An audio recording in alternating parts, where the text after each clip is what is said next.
There are a lot of things that can go wrong when mixing concrete. Are you serious? But I'll give you the long and short of it.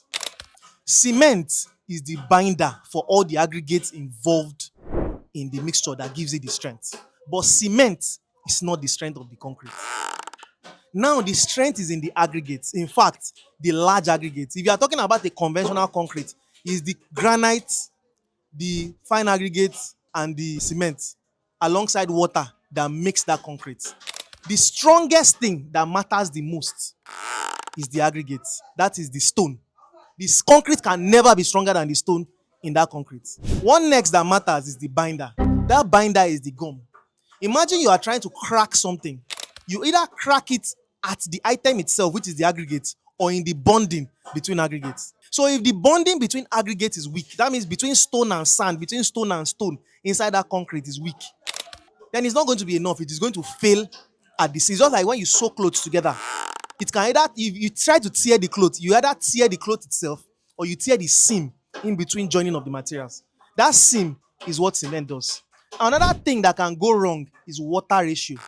If you put too much water in the concrete, you weakened the cement. Because what that water does is weaken the binder or strengthen the binder. The water, in fact, is only for the cement. It's not for anything else. So, as I mentioned before, things that can go wrong is if the aggregate you are using is poor. For example, instead of you using sharp sand, you are using clay. You are going to get bad results. Instead of using stone, you are using something softer. You are going to get bad results. Now, that is on aggregates.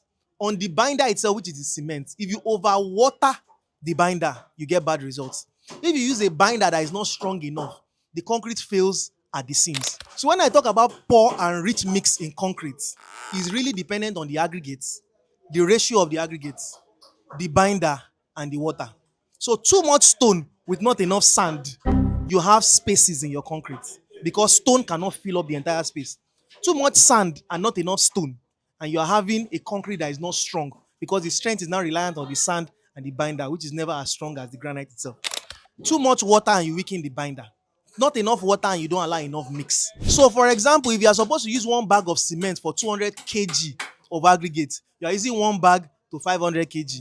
Definitely the binder is not strong enough and you have problems. So, the long and short of it is a good enough aggregate and good ratio, a good enough binder and good ratio, and good enough water and good ratio. That's it. If you do that, you get spectacular results. I've been Folajomi. See you on the next one.